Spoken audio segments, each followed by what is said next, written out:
Hi guys, welcome back to my channel. ఈరోజు మన ఛానల్లో తోటకూర పప్పు ఎలా చేసుకోవాలో చూసేద్దాం. దానికన్నా ముందు మీరు కనుక మన ఛానల్ని ఎప్పుడే ఫస్ట్ టైం చూస్తున్నట్లయితే సబ్స్క్రైబ్ చేసుకోండి. అలాగే వీడియోకి లైక్ చేసి మన ఛానల్ని సపోర్ట్ చేయండి. నేనైతే తోటకూర పప్పుని కుక్కర్లో చేయాలనుకుంటున్నాను. దానికోసం 2 గ్లాసుల పప్పునైతే తీసుకున్నాను. పప్పుని తీసుకొని నీట్గా వాష్ చేసి అందులో మనకి ఎన్నైతే వాటర్ సరిపోతాయో అన్ని వాటర్ అయితే యాడ్ చేసుకోవాలి. అలా వాటర్ వేసిన తర్వాత మీ స్పైసీనెస్కి తగ్గట్టు మీకు ఎన్నైతే పచ్చిమిరపకాయలు కావాలో అన్ని పచ్చిమిరపకాయలు వేసుకొని, అలాగే ఒక టమాటా 4 బద్దలుగా చేసుకొని నీట్గా శుభ్రం చేసుకొని కడిగి పక్కన పెట్టుకున్న తోటకూరను కూడా బాగా వాష్ చేసి ఇందులో అయితే వేసేసుకోవాలి. ఈ విధంగా తోటకూరను కూడా వేసేసిన తర్వాత విజిల్ అనేది చక్కగా పెట్టుకొని స్టవ్ మీద పెట్టి హై ఫ్లేమ్లో ఒక 5 to 6 విజిల్స్ వచ్చే వరకు ఉడికించుకోవాలి. అలా 5 to 6 విజిల్స్ వచ్చిన తర్వాత పప్పును పక్కన పెట్టుకొని ఒక గిన్నెలో వాటర్ అనేవి యాడ్ చేసుకొని చింతపండు రసం కోసం అయితే చింతపండుని యాడ్ చేసుకొని నాననివ్వాలి. ఈలోపు మన పప్పు అయితే రెడీ అయిపోతుంది. తర్వాత పప్పును బాగా పప్పు గుత్తితో మెదుపుకొని మెత్తగా అయ్యే వరకు కలుపుకోవాలి.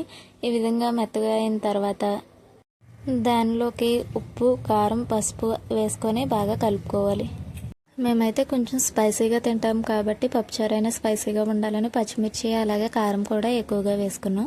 మీరైతే స్పైసీనెస్కి తగ్గట్టు మీరు యాడ్ చేసుకోండి.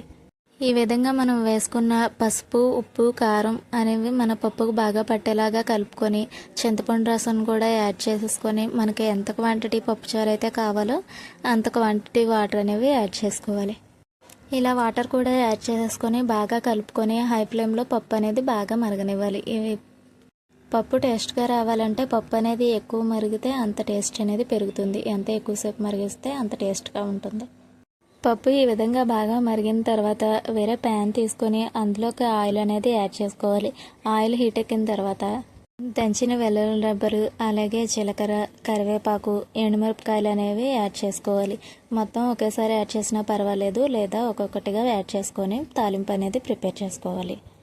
తాలింపు అనేది బాగా వేగిన తర్వాత మనం ముందుగా రెడీ చేసుకున్న పప్పుచారులో యాడ్ చేసుకుంటే యమ్మీ అండ్ టేస్టీ తోటకూర పప్పు అనేది రెడీ అయిపోతుంది. మనం సాధారణంగా పప్పుల్లో ఆకుకూరలు యాడ్ చేసుకున్నప్పుడు తోటకూర పప్పు అనే కాదు, గోంగూర ఇంకా ఆకుకూరలు ఉంటాయి కదా, అలా ఏ ఆకుకూర యాడ్ చేసుకున్నా కానీ పప్పు అనేది పలుచగా కాకుండా చిక్కగా పెట్టుకుంటే పప్పు టేస్ట్ అనేది బాగుంటుంది. చాలామంది చిక్కగా పెట్టుకుంటే గ్యాస్ ప్రాబ్లం వస్తుందని పప్పు అనేది చిక్కగా పెట్టరు, కానీ చిక్కగా పెట్టుకుంటేనే ఆకుకూరలు వేసినప్పుడు చాలా టేస్ట్గా ఉంటుంది. ఇంకోటి ఏంటంటే ఆకుకూరలు వేస్తాం కదా పప్పులో, అప్పుడు ఆకుకూరల వల్ల పప్పు గ్యాస్ అనేది మనకు పట్టదు. మీలో ఎవరైనా పప్పుని చిక్కగా కాకుండా పలుచగా పెట్టేవాళ్ళు ఉంటే ఒకసారి ఇలా చిక్కగా ట్రై చేయండి, చాలా టేస్ట్గా ఉంటుంది. అలాగే ఆకుకూరలు వేయడం వల్ల గ్యాస్ కూడా రాదు కదా. ఈ టిప్ మీలో ఎంతమందికి తెలుసో కామెంట్ చేయండి. మన ఛానల్లో ఈ టిప్ ఆల్రెడీ అప్లోడ్ చేశాను. చూడకపోతే ఒకసారి మన ఛానల్ని విజిట్ చేయండి. మన ఛానల్లో అన్ని కుకింగ్ వీడియోస్ ఉంటాయి. ఆ కుకింగ్ వీడియోస్ అలాగే కుకింగ్ సంబంధించి టిప్స్ కూడా చెప్తాము. మన ఛానల్ని విజిట్ చేయండి. మన ఛానల్లో అన్ని జెన్యూన్ రివ్యూస్ ఉంటాయి. నేను ఎప్పుడైనా కర్రీ వండి అది టేస్ట్ నేను చూసి నచ్చిన తర్వాతే వీడియో అప్లోడ్ చేస్తాను. అందరిలాగా వండేసి ఇది బాగుంది ట్రై చేయండి అని చెప్పే రకమైతే కాదు. అలానే అందరూ బాగోకుండా చేస్తున్నారని నేను చెప్పట్లేదు. మంచిగా చేసేవాళ్ళు ఉంటారు, అలాగే చెడ్డగా చేసేవాళ్ళు కూడా ఉంటారు. కానీ నేను జెన్యూన్గా చెప్తున్నానని మాత్రమే చెప్తున్నాను. Please trust me. మన ఛానల్ని సబ్స్క్రైబ్ చేసుకోండి. అలాగే యమ్మీ తోటకూర పప్పు మీకు నచ్చినట్లయితే వీడియోకి లైక్ చేయండి.